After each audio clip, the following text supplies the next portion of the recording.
핀하스의 전체적인 내용을 좀 살펴보면요. 25장 11절을 먼저 우리가 읽습니다. 시작. 엘르아살의 아들 핀하스가 내 질투심으로 질투하여 이스라엘 자손 중에서 내 노를 돌이켜서 내 질투심으로 그들을 소멸하지 않게 하였도다. 그래서 오늘 본문에는 핀하스에게 하나님이 보상을 주시는 특별한 보상을 주시는 내용으로 시작이 되고 있습니다. 자, 오늘 이 파라샤 핀하스의 전체적인 내용을 살펴보면 가나안 땅을 정복하고 가나안 정복과 약속의 땅에 들어가기 위한 준비라고 이야기할 수 있겠습니다. 오늘뿐만 아니라 이제 다음 파라샤, 그 다음 파라샤까지 해가지고 나아가서 신명기 전체가 약속의 땅에 들어가기 위한 준비입니다. 이제 약속의 땅에 들어갈 세대가 일어났어요. 약속의 땅에 들어갈 세대를 하나님이 준비시키는 과정으로서 지금 이 모든 과정들을 말씀하고 계시고 또 훈련하는 과정인 것입니다.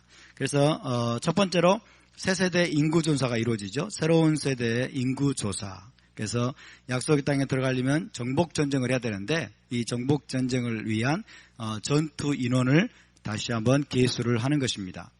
자, 지금 이스라엘 백성이 어디에 주둔해 있습니까? 여리고 맞은편 모압 평지에 진을 치고 있습니다. 그래서 요단강 저 건너편에는 뭐가 보이냐면 여리고성이 보여요. 여리고성이 있습니다. 이제 요단강만 건너면 가나안 족속과의 전쟁을 해야 돼요. 전쟁을 해야 되기 때문에 하나님이 이제 그 전쟁을 위해서 전투 인원을 계수하고자 새로운 세대 20세 이상 전투에 나갈 만한 인구를 조사하게 되죠. 이것이 바로 가나안 정복과 약속의 땅에 들어가기 위한 첫 번째 준비가 되겠습니다. 두 번째 준비는요. 약속의 땅을 이제 어떻게 기업으로 분배할 것이냐. 약속의 땅에 들어가게 되면 기업으로 그 땅을 기업으로 분배하는 방식을 하나님이 정해 주십니다. 자, 정복 전쟁이 끝난 후에 12지파가 가나안 땅을 기업으로 분배받는 방식을 정해 주시고 또 슬로브앗의 딸들에게도 기업을 분배하도록 명하시죠. 필요하면 예외적인 경우에는 여자들에게도 땅을 분배하라. 여자들에게 땅을 분배하라고 하나님이 모세를 통해서 명하신 것입니다. 이것이 약속의 땅에 들어가기 위한 준비, 두 번째 준비겠죠. 세 번째는 약속의 땅에 들어가기 위해서 모세의 후계자를 세웁니다. 모세의 후계자, 가나안 정복전쟁을 지휘할 인도자를 하나님께서 세우시는 거죠. 모세의 역할은 이제 끝났습니다. 거의, 그죠? 신명기 말씀을 토라를 강론한 데까지 모세의 역할은 이제 끝나고 가나안 정복전쟁은 누가 지휘해야 됩니까? 다음 후계자, 다음 지도자가 지휘를 해야 됩니다. 모세의 역할은 무엇이었습니까? 출애굽과 광야의 여정을 인도하는 것이었고 모세는 무리바 사건으로 인해서 실격이 됐습니다. 무리바 물가에서 하나님의 거룩함을 나타내지 않았기 때문에 하나님을 믿지 않고 거룩함을 나타내지 않았기 때문에 너와 아론은 가나안 땅에 들어갈 수 없다 라고 하나님께서 말씀하셨죠. 그래서 이제 모세의 후계자를 세워서 약속의 땅에 들어갈 준비를 하게 하는 것입니다. 네 번째는 이제 약속의 땅에 들어가서 정한 시기에 드릴 제물을 하나님이 정해 주십니다. 정한 시기에 드릴 제물을 하나님이 정해 주시죠. 그래서 약속의 땅에 들어가면 어떻게 됩니까? 왕께 드리는 예배를 하나님께서 정하신 대로 확고히 세우라는 거예요. 예배 중심의 공동체를 너희가 세우라는 것입니다. 할렐루야. 성막 예배, 성전 예배 중심의 언약 공동체를 확고히 세우도록 하기 위해서 약속의 땅에 들어가서 정한 시기에 드릴 제물을 하나님이 하나하나 다 정해주세요. 하나님은 얼마나 섬세한 분인지 모릅니다. 우리가 하나님을 어떻게 예배해야 될까요? 토라대로 예배하면 됩니다. 아멘. 우리가 언제 하나님을 예배해야 될까요? 토라에서 정한 샤밧과 각종 절기에 여러분 성회로 모여서 하나님을 예배하면 되는 것입니다. 왜 일요일날 모여가지고 예배를 여러분 해야 된다라고 하는 것입니까? 성경에 어디에 나와 있습니까? 안 나와 있습니다. 일요일날 물론 예배해도 되지만 여러분 안식일을 무시하고 안식일을 일요일로 대체해가지고 예배 드리는 것은 이거는 여러분 하나님이 명하지 않은 것입니다. 이것은 하나님께로부터 온 것이 아닙니다. 하나님은 우리가 언제 어떻게 예배해야 될 것을 다 가르쳐 주신 분임을 믿으시기 바랍니다. 아멘. 순종하면 되는데 문제는 뭐냐면 순종하기가 싫은 거예요. 왜? 머리가 커가지고. 그렇죠? 자기들이 하나님보다 똑똑해가지고. 자기들이 하나님보다 똑똑해요. 하나님보다 똑똑해서 안식일에는 폐해졌구만. 희생제사 폐해졌구만. 다 이런 식으로 여러분 하나님께서 말씀하지 않은 것들을 다 판단해가지고 그렇게 하는 거예요. 그러나 우리는 토라와 성령으로 예배해야 됩니다. 영과 진리로 예배해야 될 줄로 믿습니다. 할렐루야. 그것을 하나님이 여러분 민수기 28장 29장 얼마나 이런 것들을 또 장황하게 말하는지는 몰라요. 그렇죠? 오늘날 기독교인들이 생각하는 하나님이 아니에요. 성경의 하나님은. 오늘날 기독교인들이 아주 무가치하게 생각하고 아주 무의미하게 생각하는 것일수록 토라에서 길게 말씀하세요. 오늘날 기독교인들이 너무 무가치하고 쓸데없고 이건 진짜 이건 벌 볼 일 없고 지루해 죽겠다 이런 것일수록 하나님이 길게 말씀하세요. 예를 들면 성막 건축령, 그죠? 성막 건축 명령 또 반복됩니다. 제사장 의복에 관한 내용도 얼마나 길게 나오는지 몰라요. 그리고 희생제사 규례 레위기를 보세요. 얼마나 졸린지. 그죠? 오늘 민수기 28장 29장도 마찬가지입니다. 그냥 한마디로 딱 그냥 하시면 예배 잘 드려 이러면 될 텐데 한마디로 약속의 땅에 들어서 예배 잘 드려? 예배 잘 드려? 너네들이 원하는 거 드려 이렇게 하면 될 텐데 아니에요. 하나님은 몇 마리 들어라 몇 마리 들어라 몇 마리 들어라 다 정해주세요. 다 정해주십니다. 우리는 어때요? 순종하면 됩니다. 아멘. 순종하면 되는데 저와 여러분이 하나님보다 똑똑하지 않기를 바랍니다. 아멘. 하나님보다 똑똑한 게 문제예요. 하나님보다 똑똑하려고 하는 거죠. 자, 이렇게 오늘 파라샤 핀하스의 내용은 가나안 정복과 약속의 땅에 들어갈 세대를 준비시키는 내용들로 주로 구성이 되어 있습니다. 자, 지난주에 이어서 핀하스와 여호와의 질투에 관한 내용을 좀 살펴보겠습니다. 25장 7절 8절을 먼저 볼까요? 시작. 제사장 아론의 손자 엘르아살의 아들 핀하스가 보고 손에 창을 들고 그 이스라엘 남자를 따라 그의 막사에 들어가 이스라엘 남자와 그 여인의 배를 꿰뚫어서 두 사람을 죽이니 연병이 이스라엘 자손에게서 그쳤더라. 민수기 25장은 어떤 내용으로 시작이 됩니까? 발람의 교훈으로 시작이 되고 있죠. 발람의 교훈에 넘어간 거예요. 그래서 이스라엘이 하나님의 토라를 버리고 언약을 버리고 이제 바알볼이라고 하는 이 우상을 숭배하는데 가담하게 되었어요. 우상의 절기에 가서 음식을 먹고 그 다음에 신전창기들과 음행을 하고 이러면서 하나님의 진노를 하나님의 징계를 받게 되었습니다. 그래서 전염병이 이제 여러분 하나님이 전염병을 일으켜가지고 무려 24,000명이 죽게 되는 그런 비극적인 사건이 벌어집니다. 여러분 이스라엘을 해야 할 복술이 없고 점술이 없지만은 우리가 토라를 버리고 언약을 버리면 저주를 자초한다는 것을 기억하시기 바랍니다. 성경의 모든 역사, 이스라엘의 모든 역사에서 이스라엘이 당한 비극적인 사건들의 여러분 주된 원인은 뭐예요? 언약을 버린 것입니다. 토라를 버린 겁니다. 토라를 버리고 언약을 버렸기 때문에 여러분 하나님이 다 저주를 징계를 보내신 거죠. 지금 이스라엘이 바알부올에게 부속되었다. 바알부올을 섬기게 되고 우상을 숭배하게 되고 우상의 절기에 가서 절을 한 거예요. 그리고 음행을 한 것입니다. 그래서 여러분 온 이스라엘이 지금 통곡을 하게 되고 하나님의 심판이 하나님의 징계가 그들에게 임하는 상황에서 빈하스가 여러분 분연이 일어났습니다. 빈하스가 창을 들고 일어났어요. 하나님의 열심으로 하나님의 분노를 거룩한 분노를 가지고 일어나서 이 시므리와 고스비 시므리라고 하는 고스비 이 진영에 이제 끌고 들어와가 진영 안에서 버젓이 음행을 저지르는 두 남녀를 칼로 창으로 찔러서 여러분 죽이는 사건이 일어났습니다. 그리고 이것이 하나님께 너무나 하나님을 기쁘시게 한 내용이었어요. 하나님을 기쁘시게 한 사건이었습니다. 그래서 이 핀하스의 창은 여러분 하나님과의 결혼 언약에 대한 충성의 상징입니다. 하나님과의 결혼 언약이 깨졌어요. 상황이 지금. 하나님과 깨진 결혼 언약이 깨진 것을 보고 핀하스가 창을 들고 일어나서 다시 한번 여러분 언약을 깨뜨리는 이 상황을 이 핀하스가 역전시키는 것입니다. 할렐루야. 그래서 하나님과 맺은 이스라엘과 하나님이 맺은 결혼 언약에 대한 충성, 그 충성으로 일어난 거예요. 그 충성으로 일어나서 두 남녀를 꿰뚫어서 죽인 것을 하나님이 너무나 기뻐하셨고, 그래서 연병이 이스라엘 자손에게서 그치게 되었습니다. 그때까지 죽은 인원이 24,000명이 죽었어요. 24,000명. 그러니까 우리가 언약을 어기는 게, 토라를 어기는 게 얼마나 여러분 비극적인 사건, 저주를 자초하는 것을 우리는 거듭거듭 기억해야 될 것입니다. 자, 그래서 이 핀하스는 우상 숭배와 음행에 빠진 시므리와 고스비를 창으로 찔러 죽여서 이제 하나님의 진노를 돌이켰죠. 단순히 여러분 사람을 죽였다 이런 것만 생각하면 안 돼요. 사람 죽였네 이게 아니에요. 여러분 이것이 바로 인본주의입니다.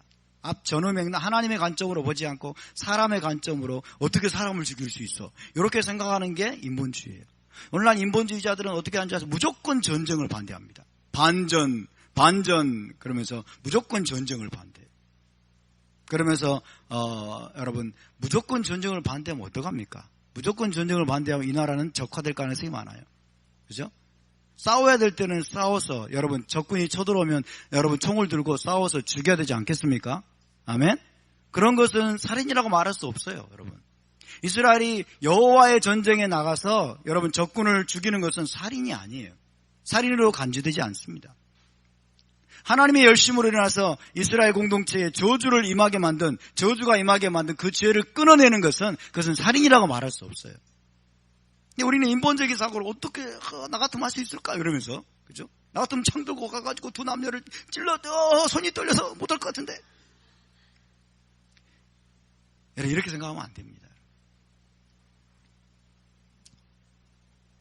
핀하스는 하나님의 진노, 하나님의 거룩한 분노를 가지고 여러분 언약에 대한 충성심으로 시므리와 고스비를 창으로 찔러 죽여서 여러분 하나님의 진노를 돌이키고 연병이 이스라엘 자손에게서 그치게 만들었던 것입니다. 그렇지 않았더라면, 이 두 남녀를 여러분 죽이지 않았더라면 이스라엘 자손은 다 멸절됐을지도 모르겠어요.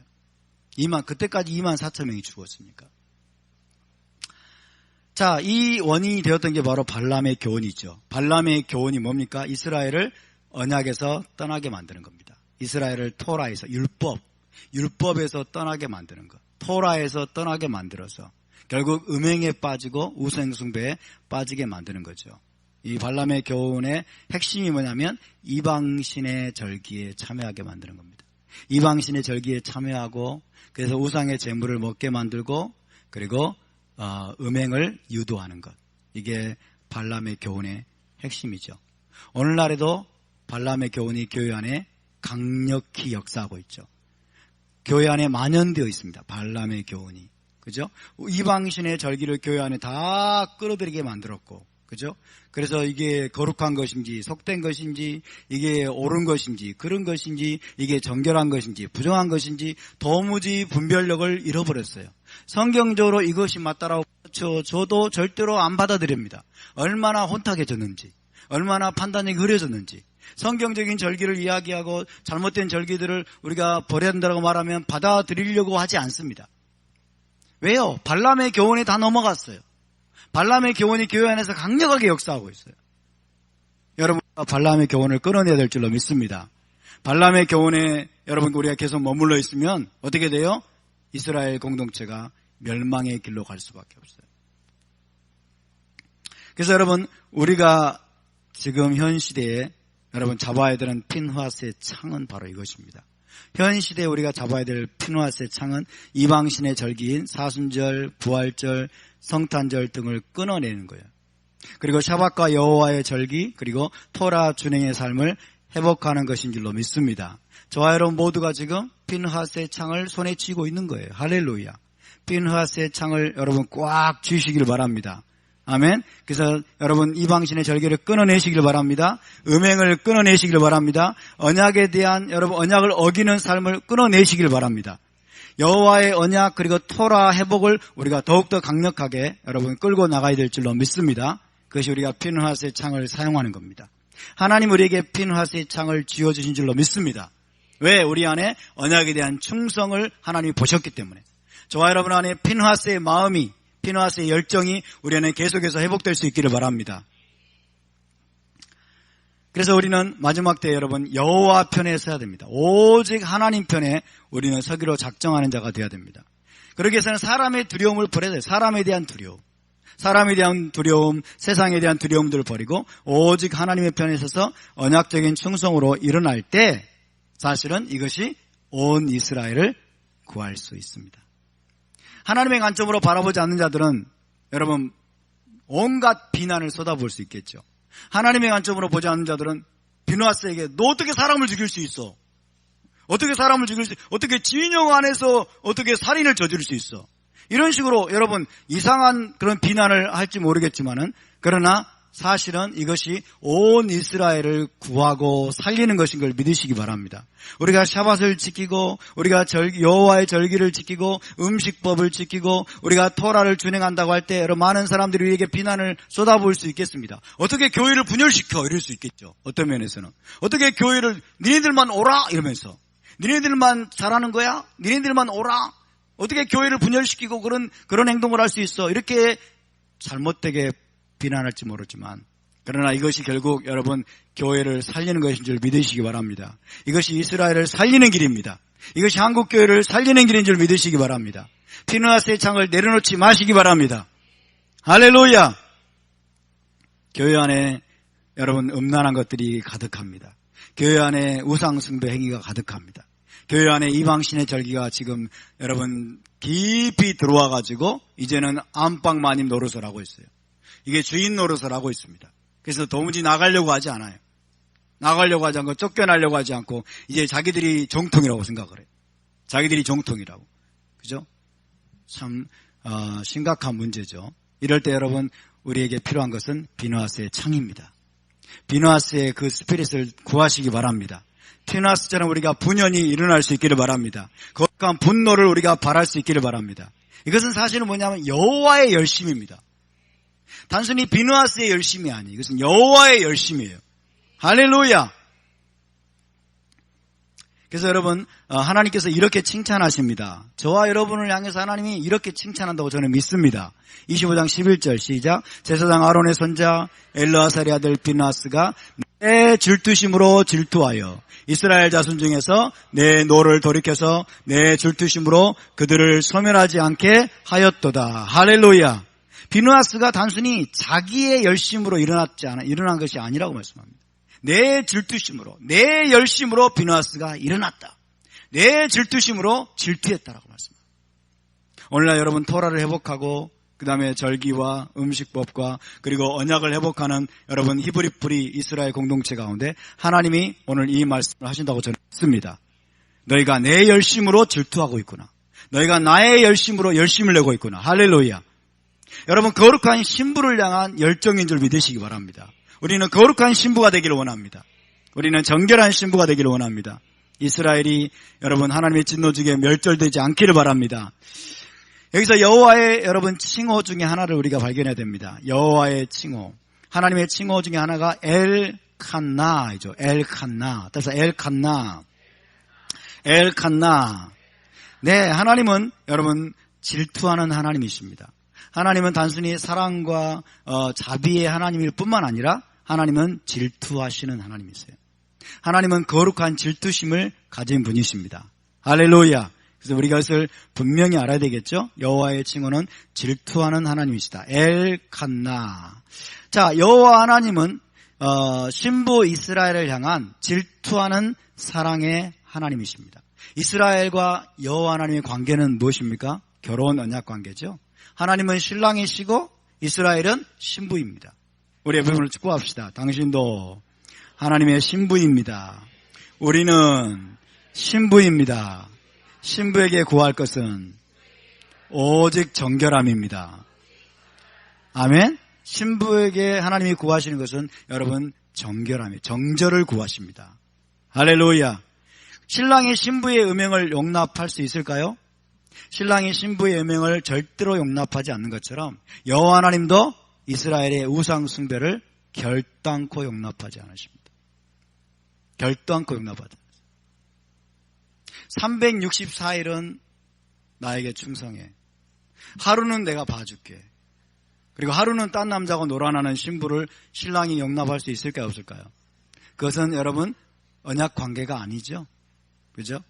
태양신의 절기, 성탄절, 부활절, 사순절 이런 절기들이 여러분 이스라엘 공동체 가운데 들어올 가능성이 하나님께는 1%라도 있을까요 없을까요?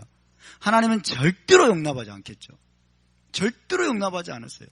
질투하신 신랑이 여러분 이방신에게 절하고 이방신과 연합되는 거예요. 이방신과 영적으로 하나가 되어버리는 거예요. 우상과 그것도. 하나님은 절대로 영적인 음행을 용납하지 않으십니다. 우상 숭배는 영적인 음행이라고 성경은 말씀합니다. 이것이 바로 여호와의 열심입니다. 여호와의 열심, 언약적인 열심, 신부를 향한 열심을 말하는 거죠. 신부를 향한 뜨거운 사랑의 열정, 이것을 언약적인 이 열심을 여호와의 열심이라고 말합니다. 이 여호와의 열심에는 무엇도 포함이 되냐면 질투심이 포함돼요. 질투심. 그래서 결단코 우상 숭배나 음행을 하는 신부를 용납하지 않으시는 하나님의 질투심이 여기에 포함이 됩니다. 그래서 만약에 신부가 음행에 빠질 경우에는 이 신부를 하나님이 때로는 가혹할 정도로 징계하십니다. 가혹할 정도로 징계하십니다. 24,000명이 죽었다니까요. 하나님이 치셔가지고. 하나님이 이런 분이세요, 여러분. 하나님은 그냥 마냥 오래 참아주시고 기다려만 주시는, 그래 이해해 그러면서 여러분 그런 하나님이 아니세요. 음행에 빠진 신부를 하나님이 징계하세요. 이것이 바로 하나님의 열심이고 하나님의 질투심입니다. 따라서 하나님은 질투하는 하나님이십니다. 아멘. 하나님의 질투를 여러분 격발시키면 어떻게 될까요? 하나님의 질투를 촉발시키면 어떻게 될까요? 저주가 임합니다. 징계가 임합니다. 하나님의 심판이 임합니다. 저와 여러분이 하나님의 질투심을 격발시키지 않기를 바랍니다. 아멘.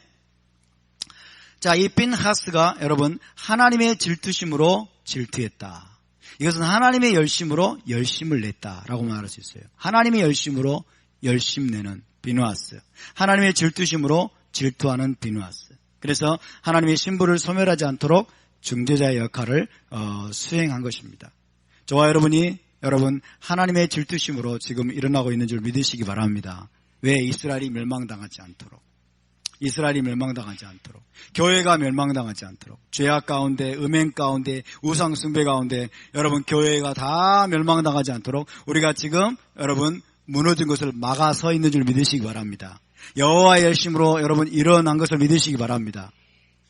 할렐루야.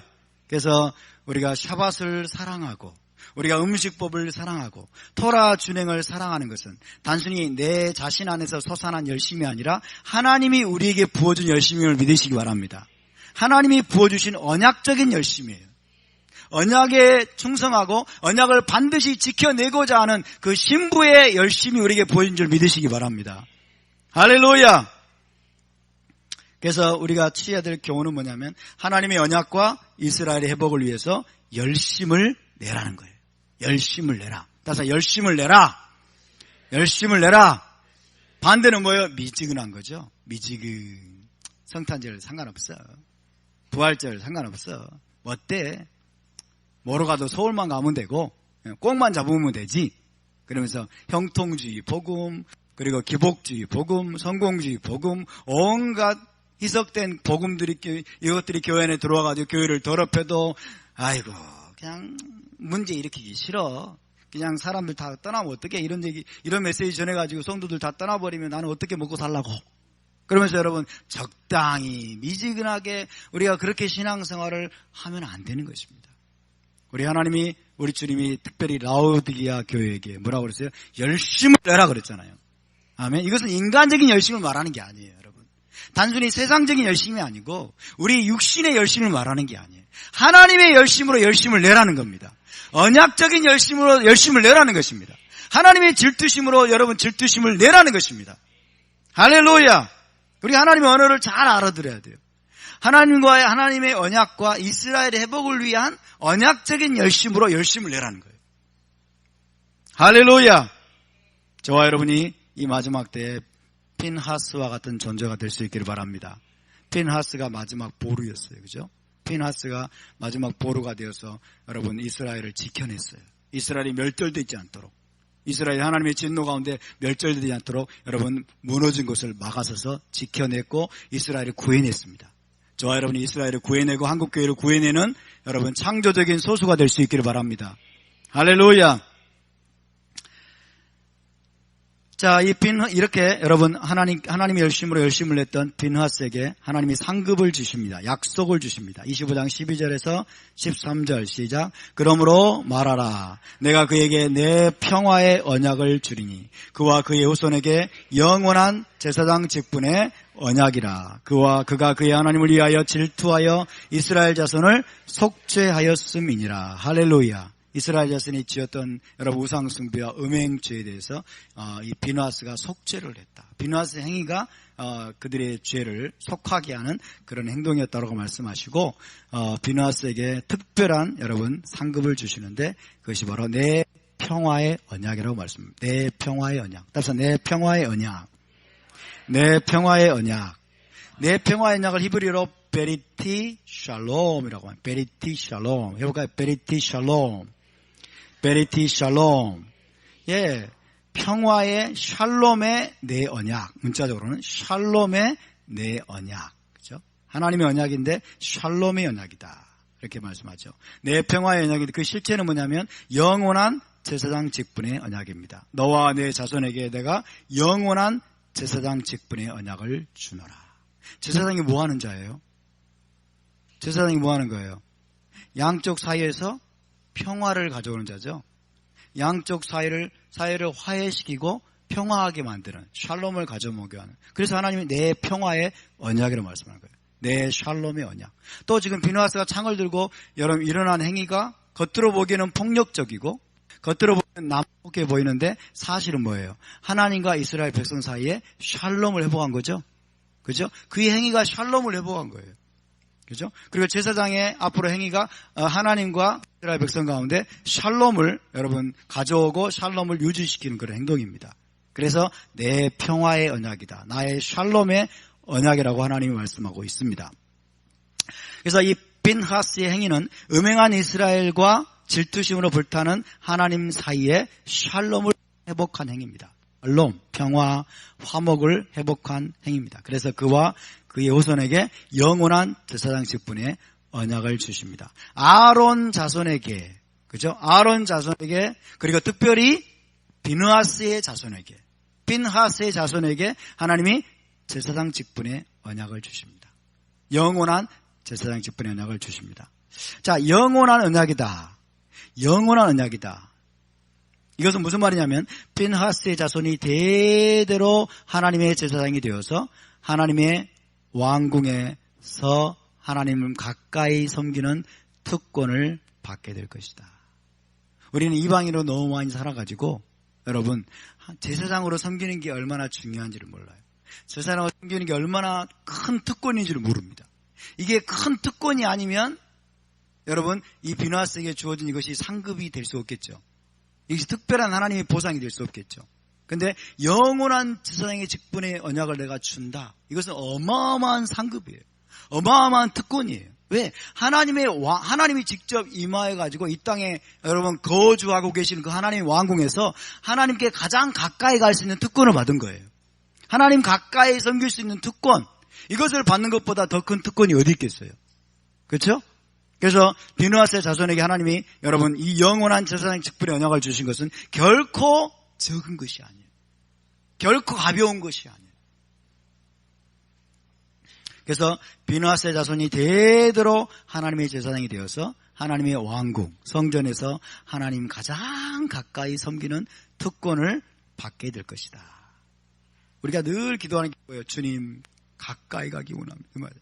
주님 가까이 가기 원합니다. 가까이, 근데 우리는 추상적이에요. 생각이. 주님 가까이, 주께 가까이, 그러면서 가까이 가기 원합니다. 주의 얼굴 보기 원합니다. 이것도 추상적이에요. 그죠? 주님의 얼굴을 볼 수 있고 하나님께 가장 가까이 갈 수 있는 것이 구체적으로 성전입니다. 성전. 아멘? 성전에 가면 하나님의 얼굴을 배울 수 있어요. 하나님을 가까이 배울 수 있고, 여러분, 하나님을 만날 수 있습니다. 그러니까 성전에서 늘 하나님을 섬기는 그 특권보다 더 큰 특권이 없는 거예요. 저는 하나님의 성전에 문지기라도 되기를 원합니다. 하나님의 성전에 문지기라도 되기를 원해요. 여러분 지금 핀하스의 자손은 지금 성전이 없기 때문에 성전에서 섬길 수가 없습니다.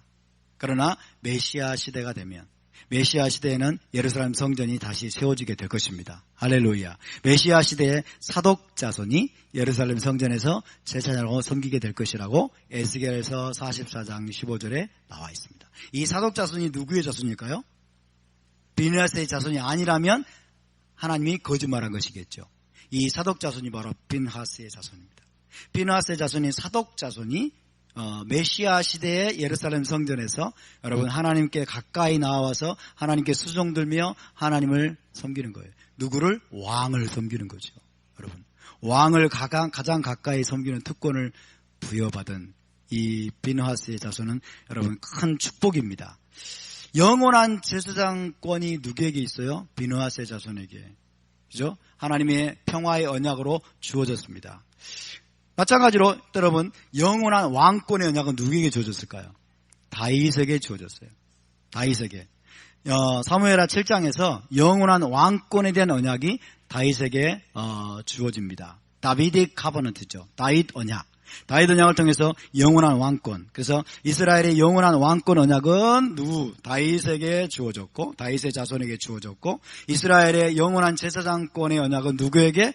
아론 자손인 특별히 비느하스의 자손에게 영원한 제사장권이 주어졌다. 여러분에게 묻겠습니다. 여러분 다윗에게 주어진 다윗 자손에게 주어진 영원한 왕권 언약이 지금은 폐해졌을까요? 안 폐해졌을까요? 안 폐해졌겠죠?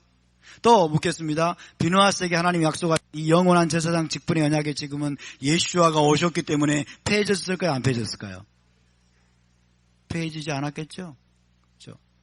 근데 예수아 멜키ጼ덱 언약 멜키ጼ덱 여러분 제사장권 하면서 여러분 이 말씀을 폐해버리면 우리 하나님은 이상한 분이 됩니다. 그죠? 영원하다고 말씀하셨죠. 영원한 제사장 직분의 언약이라고 말씀하셨는데 예수님이 오셔가지고 폐해버려요. 그거를. 말도 안 되는 해석을 하면서 자기들이 맞다고 여러분 우격다짐으로 끌고 나가는 분들 보면 참 어떻게 볼 때 철량해요. 우격다짐 그냥 들으려고 하지 않고. 하나님의 말씀은 여러분 절대로 폐해질 수 없습니다. 자, 이 핀하스와 열심당의 문제를 우리가 좀 생각해 볼 필요가 있습니다. 먼저 25장 4절을 좀 읽어볼까요? 시작. 여호와께서 모세에게 이르시되 백성의 수령들을 잡아 태양을 향하여 여호와 앞에 목매어 달라. 그리하면 여호와의 진노가 이스라엘에게서 떠나리라. 하나님이 범죄한 이스라엘, 바알부올에게 부속된 이스라엘로 인해서 모세에게 이렇게 명령하십니다. 백성의 수령들을 백성의 리더들, 지휘관들을 다 잡아가지고 태양을 향해서 여호와 앞에서 목매달아라. 교수형을 시켜라. 그러면 여호와의 진노가 이스라엘에게서 떠나리라. 이렇게 번역이 되어 있어요. 백성들이 다 죄를 지었는데 리더들을 잡아가지고 목매달아 죽여라. 그러면 여호와의 진노가 떠날 것이다. 이게 하나님의 정의 시스템일까요? 아닐까요? 이게 하나님의 정의 시스템이 아니에요. 백성들이 범죄했는데 수령들은 아무 잘못이 없어요. 지휘관들은 아무 잘못이 없는데 다 리더 책임이야. 일로 와. 리더들 다 잡아. 그래가지고 리더들을 목매달아 죽여. 그러면 하나님의 진노가 백성에서 떠날 것이다. 이게 하나님의 정의 시스템이 아닙니다. 하나님은 그런 분이 아니에요. 그죠? 아무리 리더라도 아무리 수령이라도 범죄하지 않았다면 우상에게 절하지 않았다면 여러분 그는 죽어야 될까요? 죽어야 되는 게 아니에요. 여러분 그는 죽지 않습니다. 하나님은 범죄한 자들을 죽이시는 분이에요. 범죄한 자들에게 심판을 내리시는 분이십니다. 아멘. 만약에 이게 이 시스템이 맞다면 여러분 모세부터 죽어야죠. 그래요 안 그래요? 모세부터 죽어야 돼요. 백성들이 다 우상에게 절하고 음행하고 있으면 너희 다 리더들 잘못이야. 수령들을 잡아가지고 목매달아 죽여. 그러면 진노가 떠날 거야. 그러면 모세부터 죽어야죠. 그래요 안 그래요? 그죠? 그러니까 수령들은 다 범죄하지 않았는데 수령들을 잡아가지고 죽이면은 이스라엘 백성 가운데 진노가 떠난다. 이런 것은 여러분 하나님의 정의 시스템이 아니에요. 그래서 아마도 이 말이 맞다면 백성의 모든 수령들이 다 죄를 범했을 가능성이 있겠죠. 첫 번째는. 그죠? 백성의 모든 수령들이 다 죄를 이 범죄에 가담되어 있기 때문에 수령들을 잡아라. 이놈들이 먼저 그 범죄를 저질렀고 이놈들 때문에 그 죄가 이스라엘 백성 가운데 확산되었을 가능성이 있기 때문에 이들을 잡아가지고 죽여라. 이렇게 말씀하실 수는 있겠죠. 그렇죠? 그래서 이 말씀은 상당히 여러분 뭐라고 그럴까요? 해석을 잘해야 되는 말씀입니다. 해석을 잘해야 되고 그 다음에 번역본에 따라서 조금 좀 다르게 번역이 되어 있어요. 그래서 이것을 생각을 해봐야 되는데 어쨌든 하나님께서 여러분 이 범죄에 대해서 하나님이 최종 심판자로서 지금 판결을 내리고 그리고 명령을 내립니다. 판결을 내리고 명령을 내려요. 그런데 이런 질문을 우리가 던질 수가 있는데 빈하스는 재판 과정을 무시하고 자기 열심으로 시므리와 고수비를 처형을 했나? 재판 과정을 싸그리 무시하고 시므리라는 놈이 고수비라는 이방 여인을 데리고 진영이 들어와가지고 자기 막사에 들어가서 음행을 저지르고 있으니까 그냥 분노해가지고 아무 재판 과정도 거치지 않고 자기 혼자 일어나서 가서 창으로 찔러 죽였다는 거예요. 이것을 우리가 생각해 봐야 될 필요가 있습니다. 자, 여러분, 토라에서 정의를 어떻게 가져옵니까? 우상숭배든 살인죄든 도둑질, 간음, 기타 토라를 위반한 죄 등에 대해서는 모두가 반드시 토라 법정에서 두세 증인을 통해서 재판한 후에 집행이 돼야 돼요. 토라의 정의가 그렇게 여러분 이루어져야 됩니다. 아멘? 간음했다고 저놈 간음하고 있니 가서 죽여버려요? No. 우상 숭배하고 있는데 가서 무조건 죽여버려요? 그럼 여러분 불교 사원에 쳐들어가가지고 다 죽여버리세요. 그죠? 비누아스도 했네. 비누아스도 보면은 재판 과정 필요 없고 범죄한 자들 가서 쳐들어가가지고 창으로 찔러 죽였네. 그래서 우리도 가서 저 불교 사원에 가가지고 절에 가가지고 불상 앞에 절하고 있는 사람들을 다 찔러 죽여도 정당화될 수 있다 없다. 과거에 여러분 1980년대에 서울대 도끼 만행 사건이라고 유명합니다. 서울대 11.6인가 도끼 만행 사건이라고 있었어요. 아시는 분은 아실지 모르겠지만 서울대 앞에 딱 들어가면요. 서울대 앞에 보면 이 정승 두 개가 서 있어요. 천하 대장군, 지하 여장군. 그렇게 두 개가 딱 서 있는데 비누아스의 열심과 비슷한 열심을 가진 CCC 멤버들이 한밤중에 밤 12시 한밤중에 도끼를 들고 도끼인지 뭐 칼을 든지 여러분 도구를 들고 가가지고 이 정승을 잘라버렸어요. 정승을 잘라버리고 무너뜨려 버렸어요. 이건 실제 있었던 일이에요.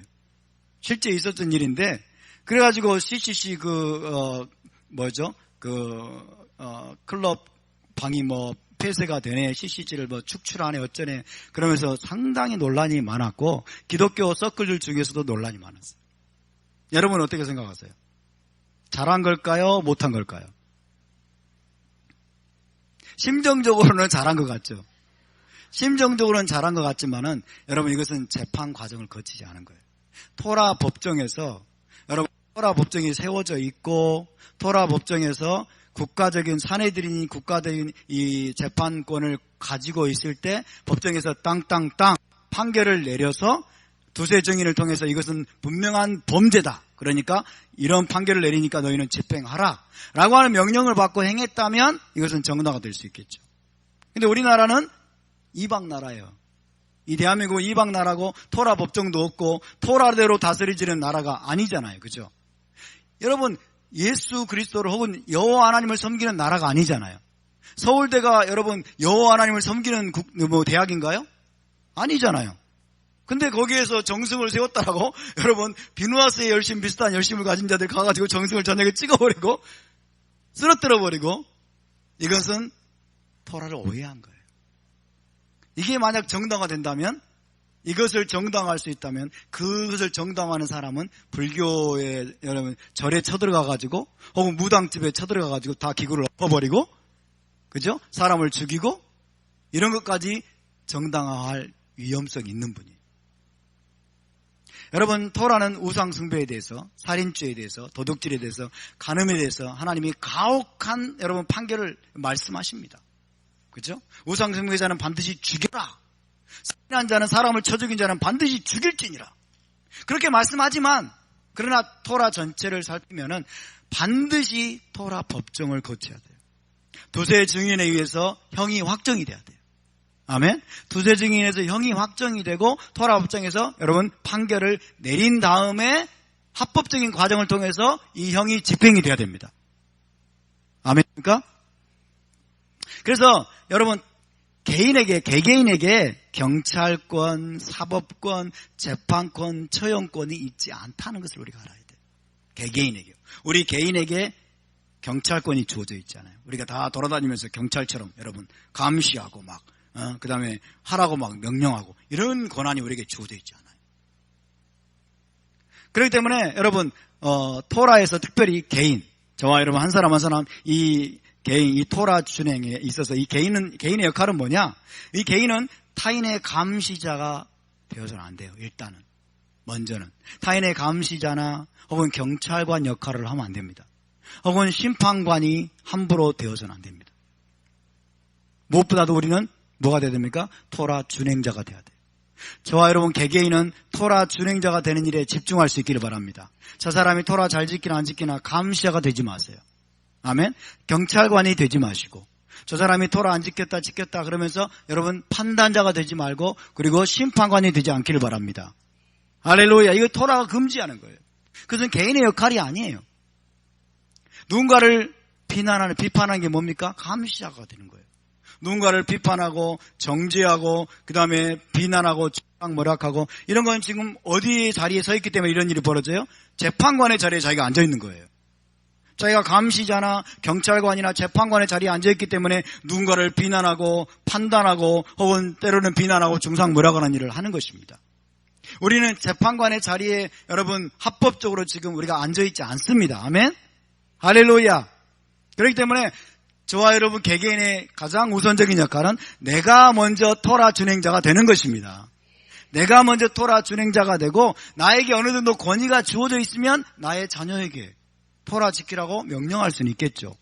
나에게 권위가 주어져 있는 자들에게 이들에게 권면할 수 있겠죠. 그죠? 합법적으로 그리고 지혜롭게 권면할 수 있겠지만은 그러나 여러분 나에게 권위가 주어져 있지 않은 영역에 대해서 우리가 함부로 비판하고 판단하고 정죄하고 우리가 손가락질하고 재판하고 심판하는 그런 역할을 하지 않게 되기를 바랍니다. 할렐루야. 그것은 우리의 역할이 아니에요. 자, 비느하스의 경우는 여러분 그가 스스로 경찰이 된 게 아니고 그가 스스로 판단자가 된 것이 아니고 하나님과 모세에 의해서 이미 판결이 내려진 것을 실행한 거예요.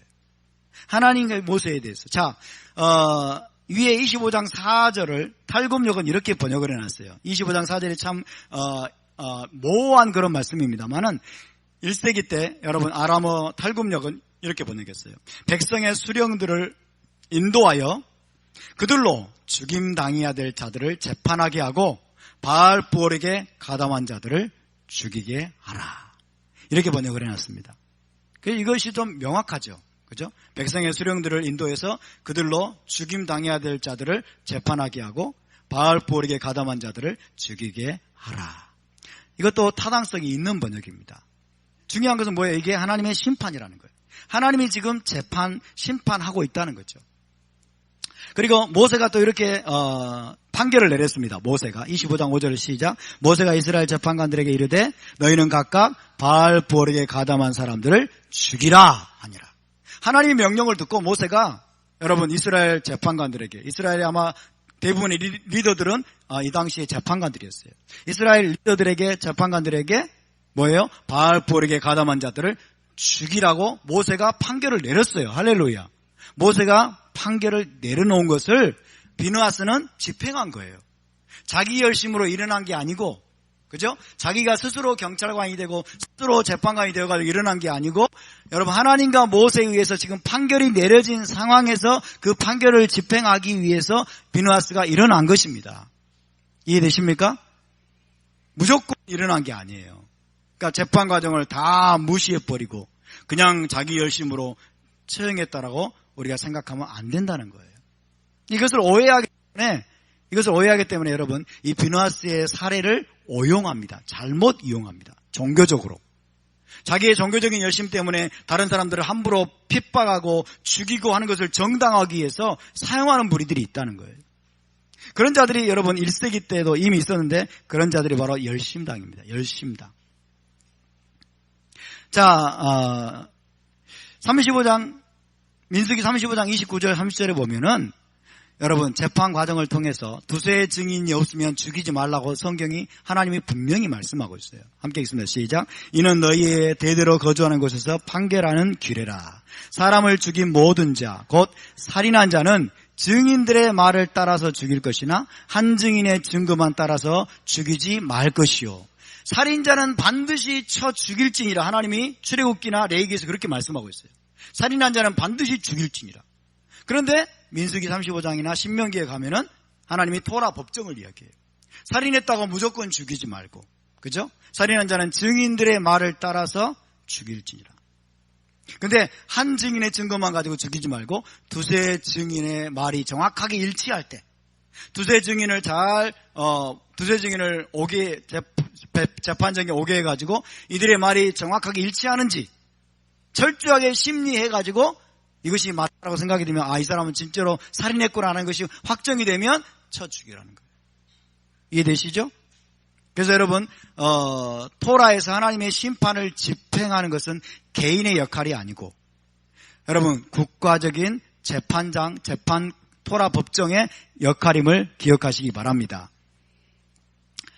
그래서 토라의 재판은 반드시 두세 증인의 증거로 유죄를 확정하고 그 이후에야 여러분 형을 집행할 수가 있습니다.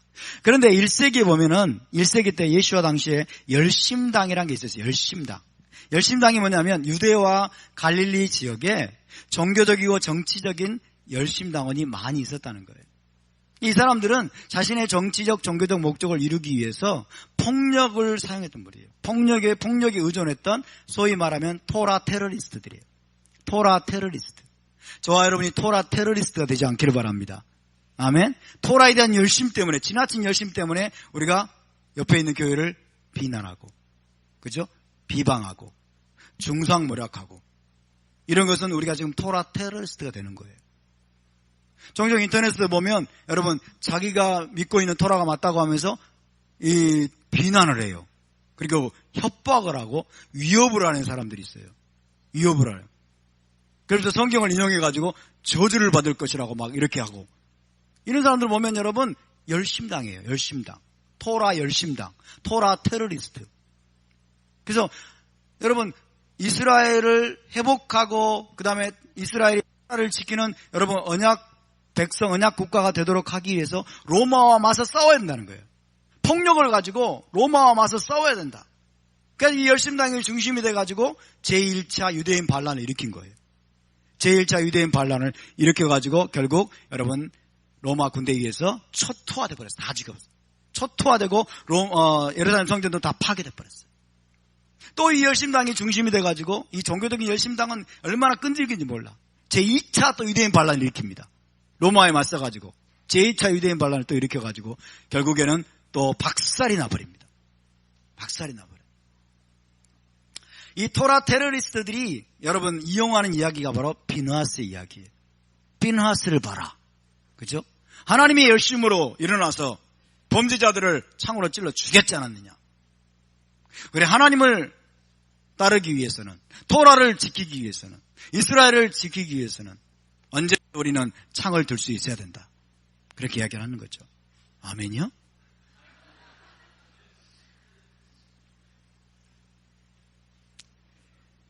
오늘날 여러분 초정통 유대인들 가운데 이런 무리들이 있습니다. 이스라엘 가면 하레디라고 초정통 유대인, 다 그런 건 아닙니다만은 초정통 유대인들 가운데서도 폭력과 테러를 통해서 기독교 선교사들의 맞서는 무리들이 있죠. 회복 영화에서 보셨죠? 이들이 여러분 오늘날의 열심당이에요. 열심당. 폭력과 테러를 가지고, 아니 불임절에 선물이라고 선물 바구니를 갖다 놔요. 문 앞에다가 보니까 폭탄이에요. 폭탄이 터져가지고 죽지는 않았지만은 여러분 이렇게 테러를 일으켜요. 또 무슬림들을 죽이는 여러분 극단적인 유대인들도 있습니다. 무슬림들을 죽이고, 그리고 이스라엘 정부를 공격하는 또 파당들도 있습니다. 이스라엘 정부를 공격할 뿐만 아니라 이스라엘 국기를 태워요. 이스라엘 초정통 유대인들 가운데서는 이스라엘 나라를 인정하지 않아요. 이스라엘 나라를 인정하지 않으면서 여러분 이스라엘 독립기념일은 그들에게는 국치일이에요. 수치일이에요. 수치일. 그래가지고 이스라엘 국기를 막 불러 태웁니다. 종교적인 열심을 그렇게 파괴적으로 여러분 표출하는 그런 무리들이 있습니다. 비누아스에게서 영감을 얻은 거예요. 비누아스에게서 영감을 얻어가지고. 오늘날 무슬림 테러리스트들은 어떻습니까? 무슬림 이슬람에 대한 열심 때문에 이단자와 배교자들을 무차별적으로 공격하죠. 이슬람에 대한 종교적 열심, 이슬람에 대한 종교적 열심 때문에 이단자와 배교자들을 무차별적으로 공격하고 죽이고 노예로 삼는 것을 정당화합니다. 근데 이슬람은요 짝퉁이에요. 짝퉁. 그죠? 토라에서 여러분 토라의 처형 명령을 재판 과정을 쏙 빼놓고 잘못 도용한 거예요. 토라에 하나님이 무섭게 막 여러분 죽이고 처형하고 막 진멸하라고 명령하잖아요. 하나님이 진멸하고 반드시 죽여라. 이 배교자들을 우상 숭배자들을 반드시 죽여라. 이런 것들을 이슬람이 가져간 거예요. 이렇게 쏙 빼갔는데 중요한 것은 토라 법정에 의해서 두세 증인에 의해서 여러분 이것을 하라고 하는 것들은 빼먹어 버려요. 그래가지고 이들은 배교자들은 무차별적으로 죽입니다. 이단자와 배교자들은. 이것이 성경에 대한 오해고 토라에 대한 오해죠. 이해되십니까? 그래서 여러분 하나님에 대한 종교적 열심 때문에 사람의 생명을 우리가 죽여서는 안 됩니다. 하나님에 대한 종교적 열심 때문에 토라에 대한 종교적 열심 때문에 우리가 폭력을 사용하고 비난을 사용하고 여러분 함부로 공격하고 사람의 생명을 죽이는 사람들을 죽이는 그런 방향으로 가지 않기를 바랍니다. 비난의 화살을 날리고 공격의 화살을 날리고 저주의 화살을 날리고 그리고 라쇼나라를 막 함부로 날리는 여러분 그런 무리들이 되지 않기를 바랍니다. 아멘. 그것은 여러분 역사의 과오를 또다시 되풀이하는 거예요.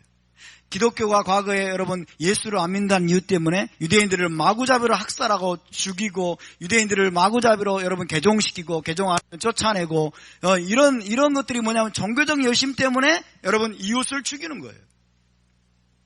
이것이 종교에 의해서 정당화된다고 생각을 해요. 그러나 이것은 잘못된 거예요. 이것은 오해입니다. 이것은 왜곡한 것입니다.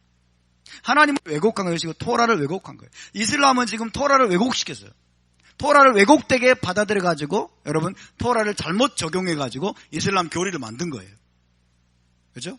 이슬람 교리를 무함마드가 잘못된 가브리엘이 아니라 잘못된 천사의 계시를 받아가지고 여러분 토라와 그다음에 성경에 있는 내용들을 함부로 자기가 짜깁게 해가지고 그런 교리적인 시스템을 만들어내는데 이것이 바로 잘못된 거랍니다. 여러분 지나친 종교적인 열심으로 다른 사람을 우리가 함부로 죽이지 않기를 바랍니다. 아멘. 정말 조심하지 않으면 근데 이 함정에 얼마든지 빠질 수 있어요. 이런 함정에. 지금 유대인들도 그러잖아요. 여러분 초정통 유대인들 계속 선교사들 집 앞에 가가지고 테러 일으키잖아요. 막 비난을 쏟아붓고.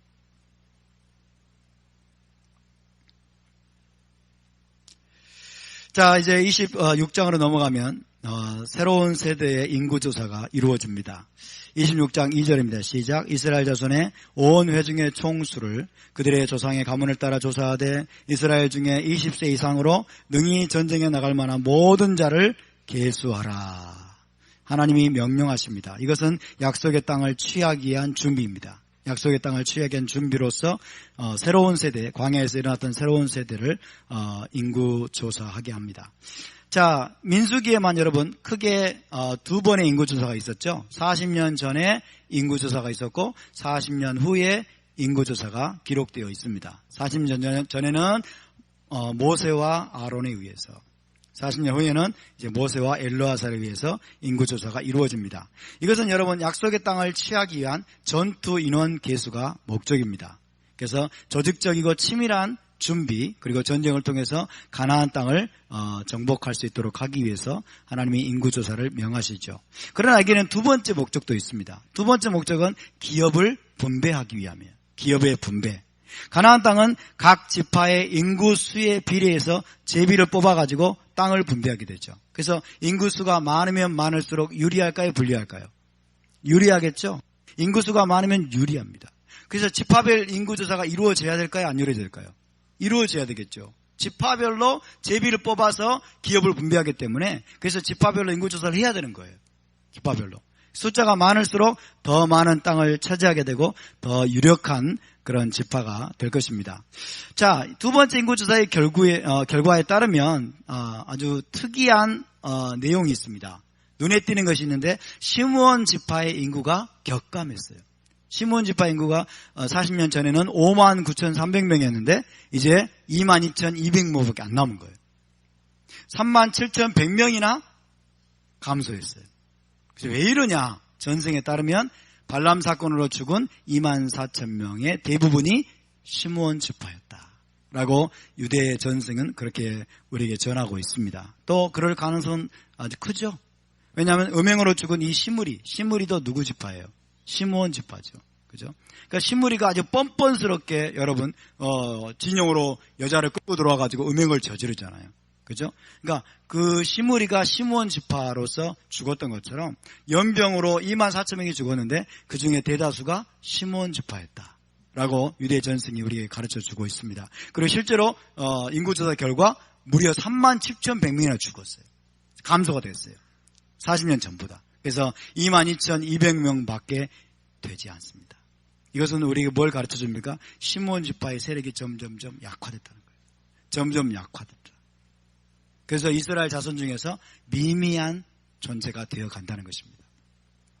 그러나 반면에 유다 지파를 보면 유다 지파가 가장 유력한 지파예요. 유다 지파의 숫자가 가장 많습니다. 74,600명이었는데 40년 전에는 76,500명으로 증가했어요. 그래서 숫자가 가장 많고 그 다음에 900명이나 또 증가했어요. 가장 유력한 지파. 유다 지파가 뭐예요? 이스라엘 온 지파의 리더죠. 이스라엘 온 지파의 리더이기 때문에 숫자도 많아요. 유력한 지파입니다. 그래서 이 유다 지파가 힘이 있는 지파가 되고 메시아를 또 배출하는 지파가 되어서 지금까지도 유대적인 신앙을 보존하는 일에 쓰임받았죠. 유대적인 신앙을 보존하는 데 쓰임받은 지파가 유다 지파인 것입니다. 이런 특징들을 우리가 볼 수 있고요.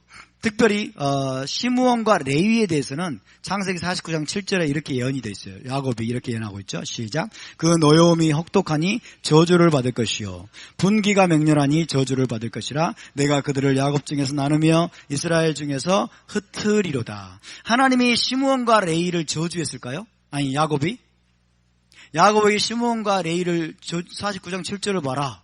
야곱이 마지막 유언에서 시므온과 레위를 저주했다 라고 오해하는 분들이 계시는데 이 말씀을 잘 보세요. 그 노여움이 혹독하니 저주를 받을 것이요. 그 노여움을 저주한 거예요. 그의 노여움, 그들의 분노.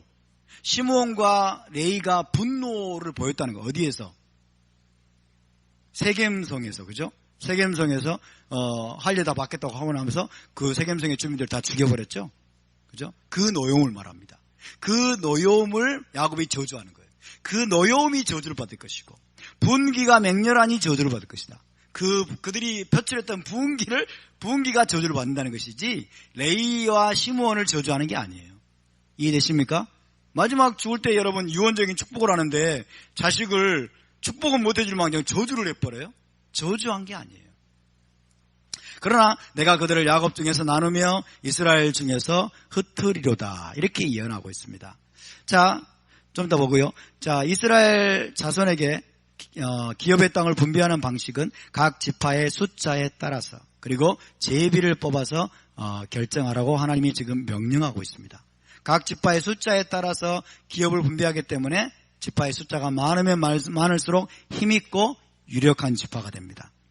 그리고 제비를 뽑아서 결정하기 때문에 이것은 하나님의 뜻에 의해서 이루어집니다. 할렐루야. 하나님의 뜻에 의해서 사람의 생각으로 조작하는 게 아니고 하나님의 뜻에 의해서 기업의 분배가 이루어지도록 말씀하신 것입니다.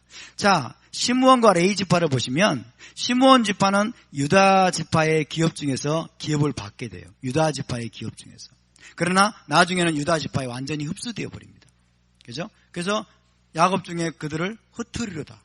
유다 지파에 흡수되도록 해가지고 이 시므온 지파를 하나님이 흩으셨고 그 다음에 레위 지파는 이스라엘 12지파 각 기업 중에서 48개의 성을 분배받아요. 따로 기업이 없습니다. 레위지파는. 따로 기업이 없고 이스라엘 12지파의 기업 중에서 48개의 성을 분배받아가지고 온 이스라엘 중에 뿔뿔이 흩어져서 살게 돼요.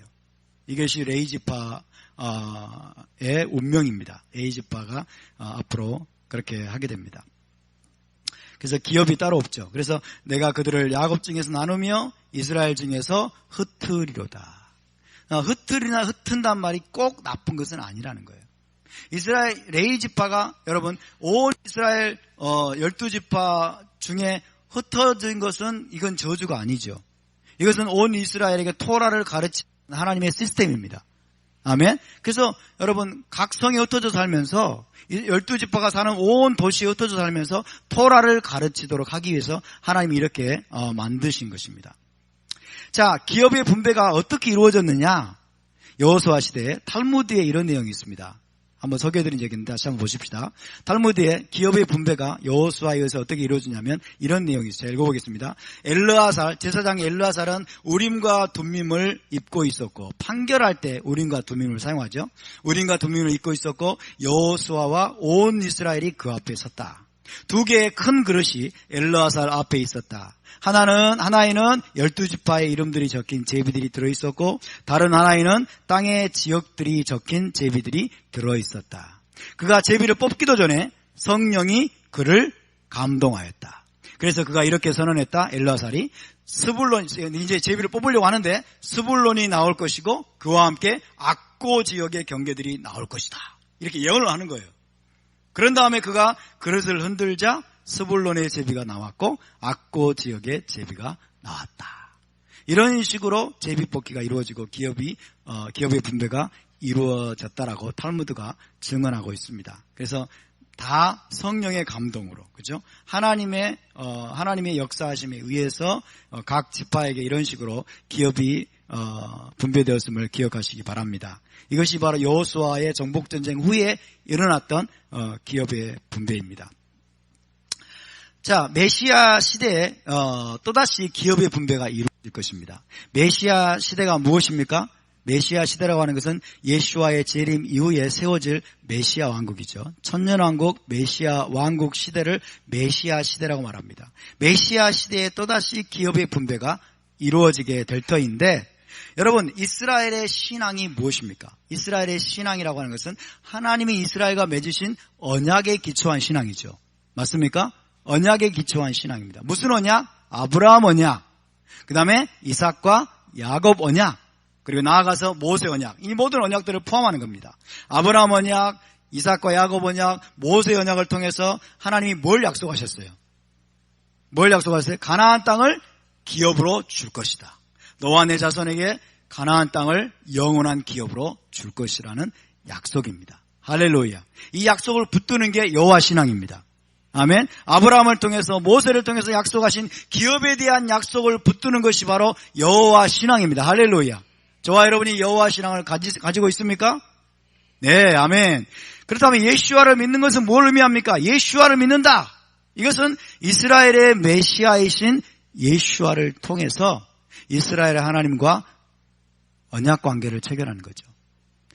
이스라엘과 맺은 언약 안에 들어오는 것이고 이스라엘 나라의 합법적인 일원이 되는 거죠. 이스라엘 나라의 합법적인 일원으로 접붙임을 받는다. 접붙임을 받는 것입니다. 그렇기 때문에 우리의 신앙은 이스라엘의 신앙입니다. 맞습니까? 그렇다면 우리가 기대하는 것은 뭡니까? 약속된 기업의 땅을 함께 물려받게 되는 거예요. 저와 여러분은 이스라엘 땅에서 가나안 땅을 저와 여러분도 함께 기업으로 물려받게 될 것입니다. 언제요? 메시아 시대에. 메시아께 오시면 메시아 시대가 시작이 되면 저와 여러분도 이스라엘과 함께 온 이스라엘과 함께 여러분 약속의 땅을 기업으로 물려받게 될 것입니다. 할렐루야. 이게 뭐예요? 이스라엘의 신앙이에요. 이것이 아브라함에게 약속하신 것이고 또 모세에게 약속하신 내용입니다. 그래서 기업을 빼버리고는 말이 안 돼요. 여러분 우리의 신앙은 기업에 대한 약속을 빼버리면 말이 안 돼요. 우리가 예수와를 믿는다는 게 이스라엘 하나님을 믿는다는 게 무엇을 의미하는지를 알아야 됩니다. 근데 우리는 헬레니즘에 속아가지고 이거를 전혀 알지 못했어요. 헬라적인 여러분 그런 신학적인 해석에 속아가지고 우리는 죽으면 그냥 천당만 가는 줄 알았는데 성경을 히브리 관점으로 다시 보니까 우리가 약속된 땅을 기업으로 메시아 시대에 받으리라는 거예요. 할렐루야. 이 비밀을 우리에게 가르쳐 준 사람이 바로 사도 바울입니다. 사도 바울이 우리에게 이것을 선포하는데 이것을 사도 바울은 메시아의 비밀이라고 말합니다. 메시아의 비밀이다. 만세와 만대로부터 오므로 감추어졌던 비밀이라는 거예요. 메시아의 비밀을 내가 깨달았다. 할렐루야. 에베소 3장 4절 6절 함께 읽습니다. 시작. 이것을 읽으면 내가 마시아크의 비밀을 깨달은 것을 너희가 알 수 있으리라. 이는 이방인들이 복음으로 말미암아 마시아크 예수와 안에서 함께 상속자가 되고 함께 지체가 되고 함께 약속에 참여하는 자가 됨이라. 할렐루야.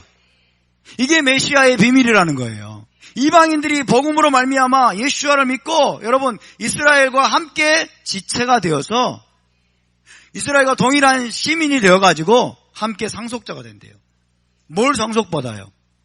그 땅 상속받는 거예요. 약속된 기업의 땅을 함께 상속받게 되고 함께 지체가 되고 함께 약속에 참여한 자가 된다는 거예요. 무슨 약속? 언약적인 약속입니다.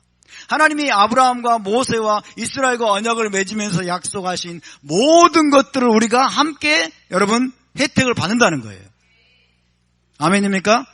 이게 뭐예요? 메시아의 비밀이에요.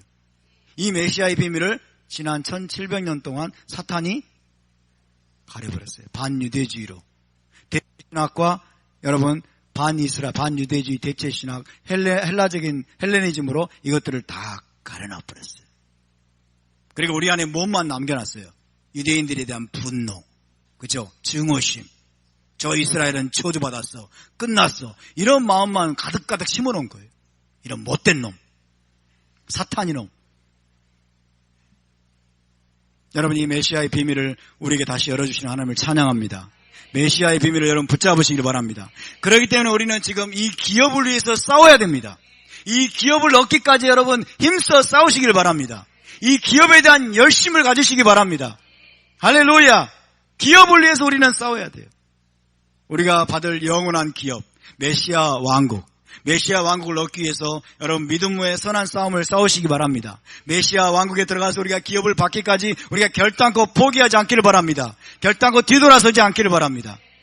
메시아 시대의 기업 분배에 대해서 에스겔서 47장 22절에서 이렇게 말씀합니다. 시작. 너희는 이 땅을 나누되 제비 뽑아 너희와 너희 가운데 머물러 사는 타국인 곧 너희 가운데서 자녀를 낳은 자의 기업이 되게 할지니 너희는 그 타국인을 본토에서 난 이스라엘 족속같이 여기고 그들도 이스라엘 지파 중에서 너희와 함께 기업을 얻게 하되.